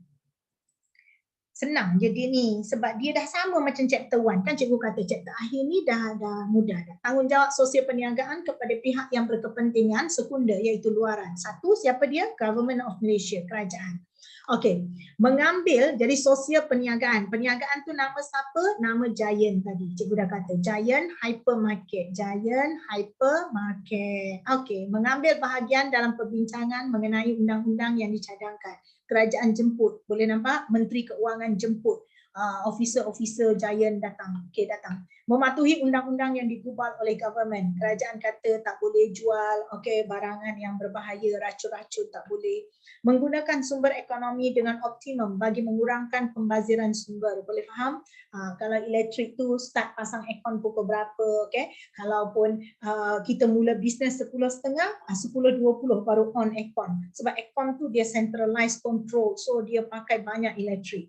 Jangan pukul 7 datang dah on semua aircon. Tak boleh. Menggunakan ekonomi, sumber ekonomi dengan optimum. Menyokong dasar kerajaan. Contoh dasar kerajaan apa dia? Penjarakan sosial. 1 meter bagi untuk 1 orang. Boleh nampak? Penjarakan sosial. Kita pun siap buat tanda. Ikut apa government cakap. Serta mengambil bahagian dalam berbagai program. Kerajaan kata kena cek suhu. Kena scan. Pakai hand sanitizer, pakai. Program yang dianjurkan oleh pihak kerajaan. Menjalankan perniagaan yang sah di sisi undang-undang. Jangan pergi dalam Giant, pergi jual dadah pula. Tanpa sana, boleh nampak? Membayar cukai perniagaan mengikut masa yang telah pun ditetapkan. Jadi kalau kerajaan kata untuk perniagaan sampai 31 Mac tahun 2021, kena isi borang lembaga hasil dalam negeri. Kena siapkan, kena hantar sebelum tarikh ini. So you hantarlah sebelum tarikh itu. Menyediakan laporan keuangan yang benar dan saksama. Jangan tipu. Kita ni kalau tak kena tangkap lagi tak apa. Kalau dah kena tangkap, kita akan hilang maruah diri. So kita hendaklah adil, kita hendaklah benar. Saksama tu membawa maksud meletakkan sesuatu pada tempatnya yang benar. Boleh nampak? Pada tempatnya yang benar. Kasut dekat mana? Dekat kaki. Jangan letak kasut kat kepala. Okey. Kemudian yang berikutnya, media. Media menjaga hubungan yang baik dengan pihak media. Tak kiralah media cetak ke, surat khabar ke, okay? Surat khabar, majalah, televisyen, TV3, okay? Dengan memastikan semua pihak media menerima layanan yang adil dan sama rata. Ni tak, kalau orang TV3 tanya kita, kita nak jawab. Kalau orang surat khabar tak nak, boleh faham? Sama-sama. Memberi maklumat yang benar kepada pihak media. Mulut tu banyak kali cikgu cakap benda betul, cakap benda baik atau diam. Boleh faham tak? Cakap benda betul, cakap benda baik atau diam. Okey, benda buruk jangan cakap. Memastikan maklumat tentang aktiviti perniagaan yang disampaikan melalui media adalah yang benar dan tepat. Ulang banyak kali, boleh nampak, cari sumber yang betul baru cakap. Kalau tak tahu, jangan cakap. Tidak mengeksploitasi, jangan mempergunakan kuasa media, motif kita untuk curang tu untuk tipu. Seperti mencemarkan nama pesaing melalui media sosial. Boleh faham tak? Jangan. Boleh ikut? Kamu suka tak kalau kamu buat benda tak baik kepada orang, kemudian orang tu tertekan, kamu rasa happy ke? Boleh buat orang macam tu? Ada tengok tak yang terbaru ni yang dikutuk cikgu? Ada tengok? Tak. Yang TikTok tu. Siapa tu pengacara radio, penyampai radio. Sabah ke Sarawak tu? Sarawakian Melegai tu. Dia buat TikTok, cikgu tu silap. Cikgu tu ajar sains, saya tak tahu form apa, form 1 ke apa. Cikgu tu silap. Cikgu yang itu apa TV apa itu TV dia didik. ajar apa reproduction and growth itu Oh. Lepas tu cikgu tu tersebut birth. Tak sebut birth, boleh nampak tak? Jadi apa berlaku ialah dia pergi buat TikTok, kemudian dia pergi hina cikgu tu sebab cikgu tu punya English pronunciation is very bad. Dia kata apa-apa. Apalah buat orang macam tu, boleh Halo, come on lah. Cikgu dah ajar berapa jam, barulah satu perkataan salah pronounce saja. Tapi since dia tu ialah macam Cikgu saya ada tengok video tu saya cikgu ajar itu. Oh, kamu boleh tengok dia, kamu suka tengok dia. Okay lah cikgu, actually informasi dia okay lah, hanya cara dia cakap tu boleh sikit saja lah. Yelah, mungkin lah sebab dia pun baru je kan. Baru buat beberapa siri. Jadi dia pun memang agak nervous ke apa. Saya tak tengok video tu. Dan saya pun tak tengok TikTok tu. Tapi bila dia hentam cikgu tu dan kemudian semua orang marah dia. Kenapa? You tu tiba-tiba jadi pengacara tu. You tiba-tiba tak ada cikgu ke yang ajar you. Menyesal lah semua cikgu yang ajar you. Pergi marah dia lah pula. Pergi marah pada budak lelaki tu. Tapi kalau seandainya orang tu, banyak kali cikgu kata, kalau orang tu salah cakap bahasa Melayu, membawa maksud bahawa dia memang ada pandai satu bahasa lain lagi. Contoh dia pandai bahasa Cantonese. Contoh dia pandai bahasa Hokkien. Kalau orang tu salah cakap bahasa Inggeris, mesti dia ada pandai cakap bahasa lain lagi. Contoh dia pandai cakap bahasa Tamil. Orang putih pun tak boleh cakap Tamil. Boleh nampak tak? Orang putih tak boleh cakap Melayu. So kalau you cakap salah, apa salahnya? Habis kalau boleh dibetulkan, you betul lah.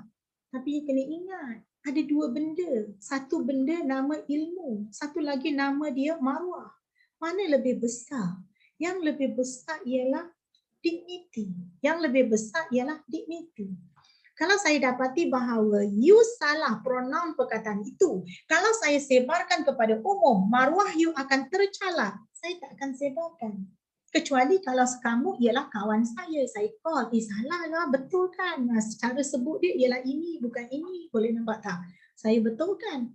Tapi ilmu kamu tu tak senilai dengan maruah orang. Kepandaian, ilmu tu ialah tahu. Pengetahuan kamu tu tak akan sampai bila-bila you mesti ingat. Pengetahuan sentiasa bernilai lebih rendah berbanding dengan maruah orang lain. Maruah sentiasa bernilai lebih tinggi. Boleh faham tak? Jadi kena jaga maruah orang ni. Maruah orang kena jaga. Malulah cikgu tu buat macam tu. Okey, menggunakan media hanya untuk tujuan menjalankan perniagaan, bukan untuk propaganda yang mengandungi unsur-unsur politik, hentam menteri itu, hentam menteri. Kalau betul you tak puas hati dengan menteri itu, cikgu banyak kali cakap, you belajar rajin-rajin. Lepas tu nanti you ambil sains politik, kemudian nanti you keluar, kemudian nanti you masuk sana bidang politik, nanti cikgu vote you, cikgu undi.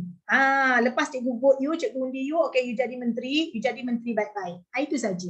Ya, jangan hentam-hentam orang. Okey, you berdiri tanpa perlu meruntuhkan sesiapa.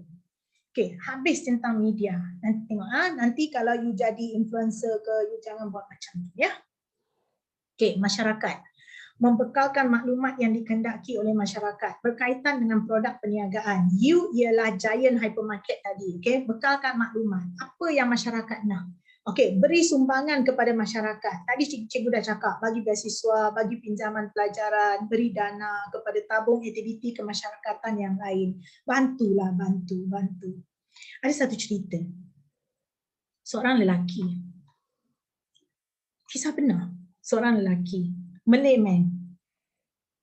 Seorang businessman yang sangat berjaya. Saya tak boleh sebut nama dia. Kalau saya sebut nanti you Google, you cari dia. Sebab cerita lelaki ni, Malay man, dia sentiasa buat bisnes dan bisnes dia sentiasa untung. Untung sangat besar untung dia. Dan dia ni bisnes dia sangat banyak. Contohnya dalam bidang peladangan, dalam bidang komunikasi, banyak benda yang dia dapat untung. This Malay man. Lalu apa berlaku? Satu hari kawan dia, lelaki juga, boleh nampak tak? Lelaki kawan dia. Malay also. Kawan dia cakap, boleh tak you bagi derma sikit? Derma apa? Kerusi roda. Derma kerusi roda. Wheelchair. Kepada kanak-kanak. Kanak-kanak tu ialah kanak-kanak yatim.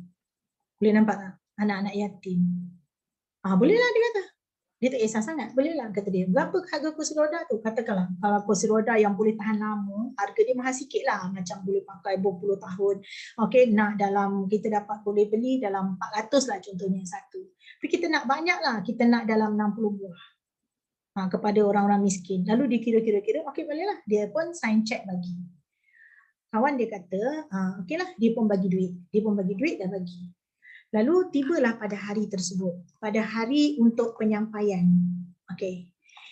This kawan panggil this Malay man. Okey. Boleh tak sekali lagi saya nak minta you supaya you yang hulurkan. You yang bagi. Tak payahlah. Dia kata, saya hanya nak bagi saja. Boleh nampak tak? Saya tak nak orang kenal-kenal saya. Boleh nampak tak? Dia bagi-bagi sajalah. Boleh nampak? Lalu dia kata, tolonglah kata dia, satu kali ni je. Dan kita pastikan dia tak akan ambil masa you yang banyak. Dia kata, tapi saya busy lah. Boleh tak kata dia, you pilih apa hari yang you tak busy. Kemudian dia pun lama-lama, since kawan dia desak sangat dia, akhirnya dia pun bagilah pada satu hari, boleh nampak tak? Pukul 10 pagi contohnya. Pukul 10 pagi dia datang. Okey, kita akan buat. Majlis tu ringkas saja, boleh nampak. Lalu apa berlaku? Majlis tu ringkas, lalu datang semua budak seramai 60 orang yang merupakan penerima kerusi roda. Boleh nampak tak? Lalu dia hanya perlu, budak tu nanti akan disorong, kemudian bersalam dengan dia dalam atas kerusi roda tu lah, kemudian bergambar dengan dia. Pada waktu dia sorong tu, okey, perasaan dia sudah mulai lain. Kebiasaannya bila orang minta donation, dia hanya bagi donation, dia hanya bagi duit. Dia tak pernah tengok muka penerima tu, dia tak pernah tengok. Okey, waktu dia dekat nak balik tu boleh nampak. Sebab dia kata saya tak ada banyak masa. Kalau setakat 1 jam tu boleh nampak. More than that cannot. Okey lah, dia kata saya pastikan tak sampai 1 jam. About 30 minutes je. Pada minit yang ke-30 tu, dia dah habis dah semua sekali. Dah bagi dengan sangat cepat. Tiba-tiba datang satu orang budak tau, yang cacat 2 kaki tak ada, boleh nampak tak? Kaki dia kecil, duduk kat bawah. Kayu ni dengan cepat ni kayu. Kemudian pergi ke arah dia. Kemudian dia cakap, Tan Sri, boleh nampak tak? Dia kata, kenapa? Lalu budak tu pergi menyembah dekat kaki dia. Dia kata, dah lama saya nak kursi roda ni, kata dia. Saya berdoa, dia kata, semoga Tuhan panjangkan umur Tan Sri dan baiki seluruh apa yang Tan Sri mahu. Penuhi cita-cita Tan Sri. Amin, dia kata macam tu. Waktu itu dia kata, air mata saya bercurai, dia kata. Dan saya rasa, dia kata, sepanjang saya menjadi seorang businessman yang cukup percaya, dia kata, saya ada beli bangunan tinggi, saya ada buat macam-macam bisnes, kata dia, dan saya rasa ini ialah hari yang paling bahagia dalam hidup saya. Dia kata, tahu, sebab saya dapat penuhi satu impian budak yang cacat tadi. Boleh nampak? OKU, kurang kelainan upaya tadi. Dan bermula daripada hari itu, dia kata, saya tidak lagi memikirkan benda ini. Dan saya mula memberi, yang ni, iaitu melakukan kerja-kerja amal. Dan hari ini, seluruh hidup dia dihabiskan untuk meneruskan kerja-kerja amal. Jadi semua bisnes yang dia dapat, dia cari lagi. Mana orang miskin, mana orang yang tak berdaya, dia pergi bantu. Faham tak? Sebab di situ dia kata sebenarnya ialah kepuasan saya yang paling maksimum. Okay? Ramai you kata, bila orang tanya, siapa orang kaya? You cakap, orang kaya ialah orang yang ada banyak harta benda. Orang kaya ialah orang yang ada rumah besar, yang ada kereta besar. Tak. Tanya saya, siapa orang kaya? Tidak. Orang kaya ialah orang yang mampu untuk menderma. Orang yang akan menangis bila tengok orang miskin. Itu orang kaya. Kayanya letak di mana? Kayanya letaknya di hati. Itu kaya. Tapi kalau selagi you ada banyak duit, tapi you meremehkan orang lain, you tak kaya. Itu you miskin. Boleh faham tak?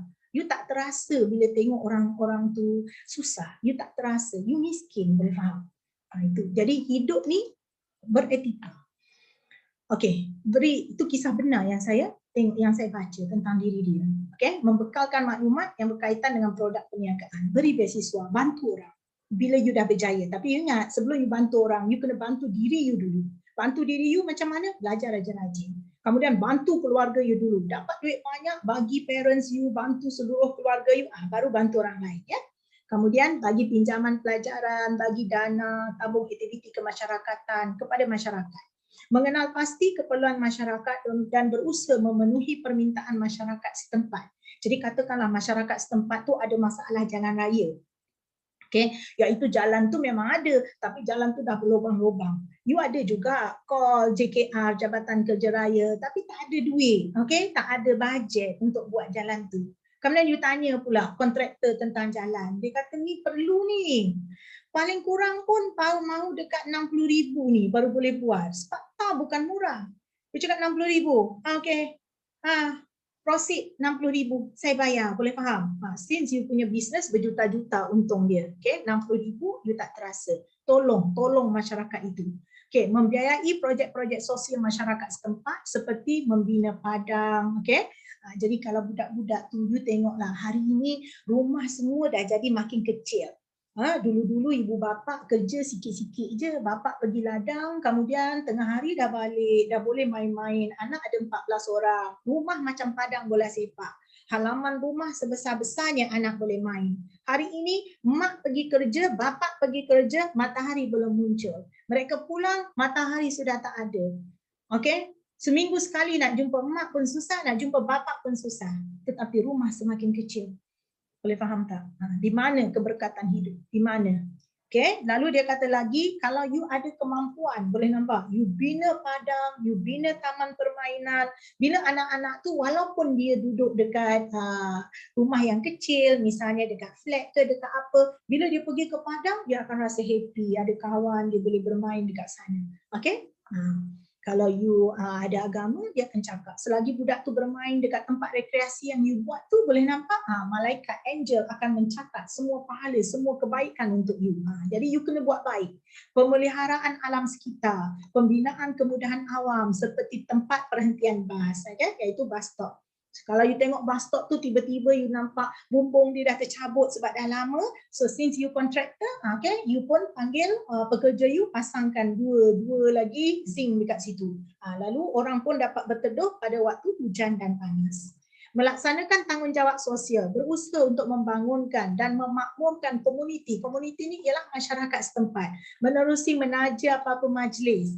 Tiba-tiba ada majlis dekat situ, nak buat majlis apa? Sambutan Chinese New Year, tapi dia tak cukup bajet lah. Dia nak beli apa limau, nak bagi orang dekat flat tu, nak bagi orang dekat kawasan perumahan tu. Okey, kita taja, okay? Berapa kotak nak? Boleh faham? Okey, atau acara yang berkaitan dengan kepentingan awam, kepentingan orang ramai.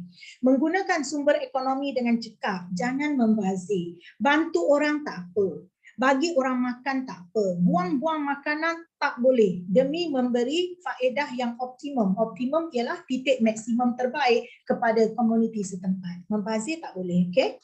Mempertimbangkan isu-isu yang berkaitan dengan persekitaran alam sekitar apabila membuat keputusan tentang aktiviti perniagaan agar tidak memudaratkan alam sekitar. Jadi semua benda yang you buat, you make sure bahawa you tidak menyebabkan alam sekitar ini rosak. Okey, boleh tak you kepada masyarakat? Boleh? Boleh. Boleh, ha? Okey, seterusnya you kepada last one, kumpulan pendesak. Okey, kumpulan pendesak, you kena tangani dia. Kalau seandainya dia ni tak bermasalah sangat dengan you, dia tak akan mendesak you. Tapi cikgu, dia desak saya tau cikgu. Ya, you mesti ada buat salah. Menyesuaikan keputusan perniagaan kita dengan cadangan dan tuntutan yang dikemukakan oleh kumpulan pendesak.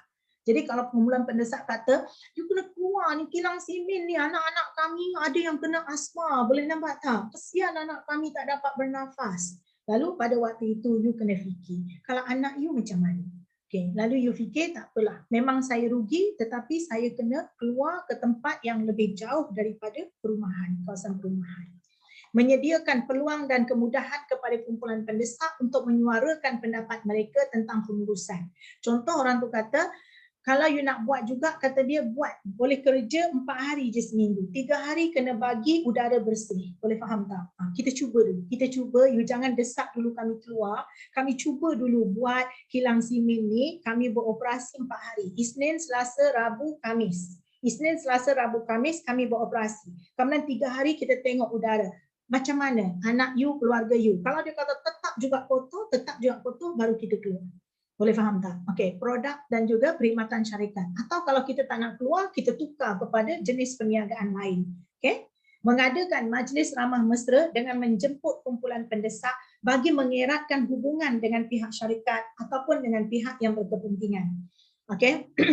Kalau orang tam-tam kita, sometimes kita betul dan dia salah. Sebab apa dia hentam-tam kita? Sebab dia jealous pada kita. Can happen also. Sometimes memang betul kita salah. Kemudian dia hentam kita. Pun betul juga. Memang kita patut kena hentam. Ada satu cerita tu saya pernah baca. Bagaimana seorang lelaki tu dia pakai jubah. Jubah ni ialah pakaian Arabik tu lah. Yang sarung macam tu. Yang cantik. Yang dia cover je. Yang sampai labur dan cantik. Kemudian tiba-tiba datang satu orang tu dia cakap, you ni kan bukan ke sahabat kepada Rasulullah. Rasulullah maksudnya Nabi Muhammad. Apa hal you ni pakai cantik-cantik sangat, dia kata habis duit macam ni. You memang suka menunjuk-nunjuk apa-apa. Ini this guy senyum je, orang tu hentam-hentam dia senyum. Kemudian sampai orang tu dah habis cakap, kemudian dia tanya, dah habis dah? Dah lah kata dia, belah lah kau, kata dia, malas aku nak cakap. And then tiba-tiba this guy buka jubah tu, kemudian dia kata, baju ni untuk kamu. Dia kata, baju ni untuk kamu. Okay? Kemudian lelaki tu pun terdiam. Okay? Lelaki tu pun terdiam. Jadi kalau orang buat jahat pada kita, boleh faham tak? Okay? Jangan kita buat jahat juga pada dia. Maksudnya kita dan dia tak ada beza. So kalau orang hentam-hentam kita, kalau kita selagi kita boleh buat baik, kita buat baik. Kalau tak boleh, kita belah dari kawasan itu. Maksudnya kita jauhkan diri kita. That's all. Okay? Tapi untuk lawan balik, hentam balik orang, tak boleh. Okay, seterusnya, mengadakan majlis ramah mesra supaya jadi baik. Memastikan kumpulan pendesak mendapat maklumat yang benar. Jadi kalau dia dapat maklumat yang salah, kita betulkan. Boleh faham? Dan sewajarnya, sepatutnya dengan sesuatu isu dengan tepat. Contoh kita beritahu, memang betul kami kilang simen, tapi apa berlaku? Semua kotoran-kotoran simen kami tak dilepaskan ke udara. Kami beli satu mesin membersihkan udara, kemudian cuba tengok relau tempat kami tu. Kami basuh dulu semua udara tu dan udara yang kami lepaskan satu habuk pun tak ada. Kalau you tak percaya, you tengok, boleh faham tak? Kami telah membelanjakan berjuta-juta untuk kos ini supaya tidak berlaku air pollution. Jadi bagi kepada mereka satu-satu kenyataan tu tentang benda yang kamu buat tu dengan tepat. Kemudian memberi kerjasama yang diperlukan oleh kumpulan pendesak. Kumpulan pendesak kata kami nak tengok. Bukan saya seorang. Satu kawasan perumahan ni semua nak datang tengok. Datang tengok. Boleh faham tak? Okey. Menjalankan aktiviti perniagaan yang sah dari segi undang-undang. Macam Simin tu, dia memang sah dari segi undang-undang. Tapi you kena fikir juga kalau betul dia menyebabkan pencemaran udara dan merosakkan kesihatan masyarakat setempat, you kena alih. Menjaga kepentingan masyarakat, sentiasa prihatin terhadap isu sosial dan juga alam sekitar. Okay, kalau dalam agama dia beritahu bahawa tidak sempurna keimanan kepercayaan kamu kepada Tuhan selagi kamu tidak mencintai orang lain sebagaimana kamu mencintai diri kamu sendiri. So, kalau kamu tak sayang orang, macam mana kamu sayang diri kamu? Okay, tak sempurna. Maksudnya keimanan kamu, kepercayaan kamu kepada Tuhan tak sempurna. Tak betul. Boleh faham tak? Jadi kita tengok orang lain macam kita tengok kita. So kita tak nak, kita kena tipu, kita jangan tipu orang. Mencapai persetujuan dengan kumpulan pendesak. Kita tahu dia sedang marah, kita kena redakan dia. Tentang isu tertentu demi mengelakkan masalah yang tidak kita ingini. Okay? Jadi kita kena cuba cari jalan penyelesaian supaya taklah tiba-tiba nanti dia hantar koktel bom, boleh nampak dia bom kita punya kilang. Seterusnya menyokong perjuangan kumpulan pendesak yang bertujuan melindungi kepentingan masyarakat tanpa membebankan kerajaan. Jadi kalau boleh jangan sampai kerajaan masuk campur. Okay, so kita settle lebih awal. Okay, so itu ialah kumpulan pendesak. Pendesak ni maksudnya orang yang memang nak lawan dengan kita. Okay, pun kita perlu beretika. Bukan sahaja dengan kawan kita patut beretika, dengan orang yang nak jadi lawan pun kita perlu beretika. Tengok, kebaikan organisasi yang menjalankan tanggungjawab sosial. Boleh, kalau you beritahu, saya nak pekakkan telinga, saya nak butakan mata. Saya tak nak tengok, saya tak nak dengar. Kau punya pasal. Tak boleh, boleh faham tak? Okay, kalau you tak nak buat, you nanti bermasalah. Tapi kalau you buat, boleh nampak, you akan dapat banyak manfaat. Satu, meningkatkan image. Image you lebih meningkat. Jenama perniagaan yang sama dalam syarikat mempunyai nilai jenama yang baik hasil daripada tanggungjawab sosial akan dipandang tinggi berbanding dengan pesaing-pesaingnya yang lain. Orang akan cakap, bagus betul Tesco selalu beri bantuan kepada rumah anak-anak yatim. Boleh faham tak? Kemudian dia cakap, nak menunjuk-nunjuk lah tu. Okey, sikit-sikit nak tunjuk-tunjuk apa dia buat. Boleh ke? Tak boleh cakap macam tu. Kenapa tak boleh? Sebab bila you sebut Tesco, Tesco tu bukan satu orang yang punya. Contoh nama pemunya dia ialah, pemilik dia ialah Mahani. Tak. Dia mesti Mahani and the gang. Geng-geng dia ada berapa? Ada 18,000 orang yang membeli saham-saham Tesco. Lalu apa berlaku? Okey, setiap kali Mahani buat charity work, boleh nampak tak? Memang Mahani yang muncul. Tetapi Mahani kena beritahu, boleh nampak? Saya telah beri apa dia? Saya telah beri derma. Saya telah beri apa lagi? Beasiswa. Ini bukan duit saya seorang, duit and the gang. Jadi bila you tengok ada orang tu dia bagi donation, kemudian dia siap panggil supaya ambil gambar, boleh nampak apa yang dia derma. Itu dia bukan menunjuk-nunjuk. Kalau dia seorang contoh Mahani seorang, memang nak bagi kepada budak yang tu memang tak payah nak tunjuk-tunjuk. Saya dia bagi budak tu ni, saya dia bagi budak ni, tampang tak payah. Tapi kalau organisasi you kena tunjuk. Sebab apa? Sebab bukan duit you satu, duit ramai tu. Mempunyai nilai jenama yang baik. Kemudian dia dapat meningkatkan image. Kedua, image lebih tinggi. Dapat meningkatkan jualan. Bila image you tinggi, orang lebih suka berbelanja dekat tempat you. Ini kerana, you ada tengok ada satu lelaki nama Abid Liu. You ada tengok tak? This guy. Dia ada pasar raya. You ada tengok tak? Ada juga. Ada. Abid Liu. Abid Liu ni orang Pahang ni. Muazzam ke mana? Muazzam rasa saya. Abid Liu ni. Dia pergi tolong, ramai orang dia pergi tolong. Dan setiap kali dia tolong, dia kena ambil gambar juga. Sebab apa? Sebab bukan duit dia. Dia ialah duit satu kumpulan. Jadi orang lain tu tak nak muncul kat depan, Abid Liu ni pergi. Kemudian pasar raya Abid Liu ni, dekat luar pasar raya dia tu ada satu tempat khas Untuk sesiapa yang memang tak ada duit tetapi perlu barang, ambil je kat sini. Kat situ semua ada barang. Dia ada apa tu, beras, gula, gandum, okey, sardin, cak ayam, berlambak-lambak kat situ. Ambil je. Ambil je berapa yang perlu, tak payah bayar apa-apa. Boleh faham? Itu kepada mereka yang macam apa tu, tak cukup duit, roti. Biasanya mereka akan ambil roti lah, sebab kalau beras ni macam family lah, macam dia tak cukup belanja nak beli beras, okey, dia ambil kat situ. Dia ambil free, yang tu ambil free. Ni dekat depan pasar raya dia. Itu ialah tanggungjawab sosial. Itu ialah tanggungjawab sosial. Dan dia selalu memenuhkan tempat tu. Tempat tu sentiasa penuh. Bila barang kurang dia ditambah lagi. Okey? Lalu dapat meningkatkan jualan. Orang lain yang ada duit terus pergi berbelanja dekat dia sebab kita tahu bahawa dia baik. Yang terbaru tu saya tengok dia bagi kepada satu Malay family dekat Terengganu. Budak tu bapak dia dah meninggal ke macam mana. Dia dapat 3.9 apa? 95, 98 CGPA. 95 ke apa? Perakaunan. Perakaunan dia dapat. Lalu apa berlaku ialah dia tak boleh nak sambung belajar. Rumah dia tak ada wifi, dia tak ada laptop, boleh nampak dah. Lalu apa berlaku? Perakaunan. Abid Liu datang, kemudian bagi 40,000 untuk further study, kemudian bagi laptop satu. Kemudian bagi wifi, masukkan wifi kat rumah dia. Okey? Jadi banyaklah yang dia buat. Kemudian bila dekat Sarawak tu ada 3 orang budak, kesian 3 orang budak lelaki dekat Sarawak, dia duduk atas jambatan. Dia jambatan gantung, dia duduk sebab dia cari wifi. Dia cari wifi sebab dia belajar, dia sedang belajar online. Lalu apa berlaku? Mereka 3 tu tergelincir dan jatuh masuk dalam sungai. Sungai dekat Sarawak sana, you jangan ingat macam sungai dekat KL, sungai dekat mana-mana kecil. Sungai dia besar. Mati 3 tu.